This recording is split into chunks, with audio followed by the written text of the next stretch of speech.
आप देख रहे हैं न्यूज 100 इंडिया। विधायक भुवन चंद्र कापड़ी के खटीमा 125 एकड़ भूमि विवाद को लेकर विधानसभा में हंगामा।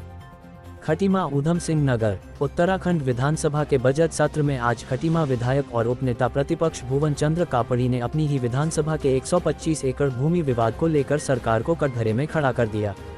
भुवन कापड़ी ने प्रशासन की कार्यप्रणाली पर सवाल उठाते हुए इसे माफिया राज की संज्ञा दी है। खटीमा तहसील के अंतर्गत आने वाली लगभग 125 एकड़ कृषि भूमि पर खड़ी फसलों को प्रशासन की मौजूदगी में नष्ट किया गया। कापड़ी ने सदन में सीधे सवाल पूछा कि किस वैधानिक आदेश के तहत अधिकारियों ने किसानों की मेहनत पर ट्रैक्टर चलवाया। उन्होंने आरोप लगाया है कि पुलिस और प्रशासन के संरक्षण में ये सब हो रहा है। धारा 145 का हुई लागू। विवादित भूमि पर शांति व्यवस्था बनाए रखने और कब्जे के विवाद को देखते हुए धारा 145 के तहत कार्यवाही की ताकि आगे किसी भी तरह के टकराव को रोका जा सके।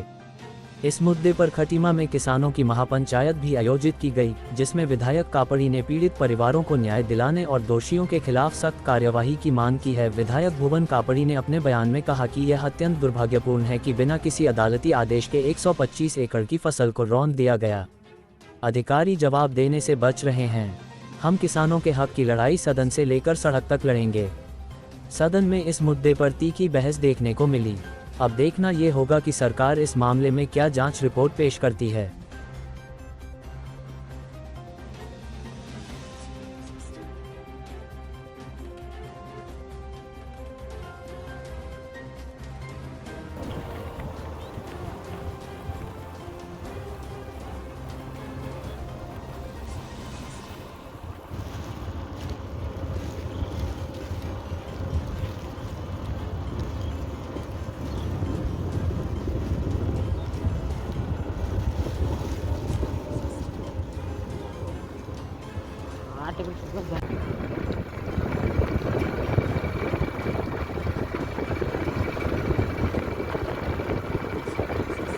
अरे खटीमा में जो खड़ी फसल जोती गई, आपके अधिकारी गए, वीडियो एविडेंस है, सब डाले हैं। प्रधानमंत्री को, मुख्यमंत्री को, चीफ सेक्रेटरी को, डीजीपी को शिकायत हुई है, उसमें कोई कार्रवाई करी?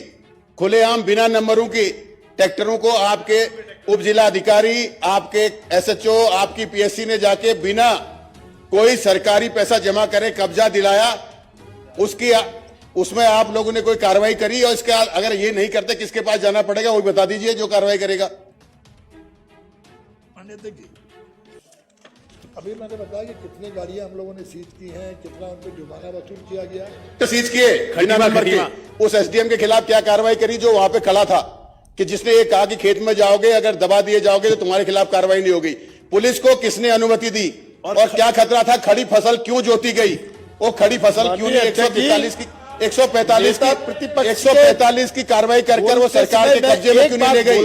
उस फसल की कीमत 1 करोड़ रुपए, उस फसल की कीमत 1 करोड़ रुपए है जो गन्ना, लाई, गेहूं और मटर जोता गया है। 1 करोड़ रुपए की फसल थी, सरकार ने अपने कब्जे में लेकर उसको काट कर बेचकर सरकारी खजाने में क्यों नहीं जमा किया? आपको कोर्ट का कोई आदेश था, उस पर नहीं था, तो आपके अधिकारी क्यों गए? उनके खिलाफ क्यों नहीं कार्रवाई आपने करी? आप उस चीज को बताइए। बिना नंबर की गाड़ियों को आप चालान करते हैं पुलिस वालों से, हेलमेट नहीं है तो चालान करते हैं। आपके पुलिस के सामने, आपके उप जिला अधिकारी के सामने बिना नंबर के ट्रैक्टर जो है खेत जोत रहे थे, उनके खिलाफ क्या कार्रवाई हुई आप ये बताइए ना। आप अपराधियों को संरक्षण दे रहे हैं या उनके खिलाफ कार्रवाई कर रहे हैं? बैठिए। और बहुत बड़ा अपराध है खड़ी फसल काटना। संसदीय कार्य मंत्री बताइए। गंभीरता इस बात से दिखाई देती है कि एक माननीय सदस्य कह रहा था कि एक जमाना था कि लोग 2 स्कूटर में बोरों में नोट भर के ले जाते थे। भाई ये बोरों में नोट भरने का हम क्यों करता है मेरे भाई? इधर उधर की बात न कर, ये बता कि कारवां लुटा क्यों? हम भी यही हो, आप भी यही हो, आपकी सारी बात सुनेंगे, हम भी यही हैं, आप भी यही हो। वो काम ना करो कि अंधे के आगे रोना और अपने नैन खोना, वो काम ना करो। हम आपकी सारी सुनेंगे। अभी भुवन भाई ने बहुत, आप सबका जवाब दे रहे हैं, उनका भी जवाब दे दो। अब मैं भी सुना दूं फिर। आदरणीय मंत्री जी, समस्या क्या हो रही है कि एक तो बैठ जा मेरे भाई, कुछ ना कहने से भी छिन जाता है। एक तो समस्या क्या हो रही है? समस्या ये आ रही कि तुम लोगों को सुनने का साहस ही नहीं है और चुप रहने से भी जालिम की मदद होती है।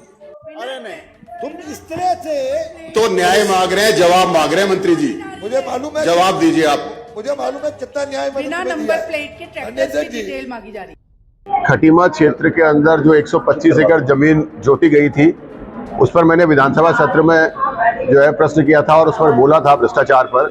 तो माननीय संसदीय कार्य मंत्री जी ने उसमें 145 के आदेश विधानसभा के सत्र के दौरान किए हैं। 145 होगी, वो जमीन सरकार के कब्जे में जाएगी और उसके बाद माननीय न्यायालय जो फैसला करेगा उस पर आगे सरकार कार्रवाई करेगी।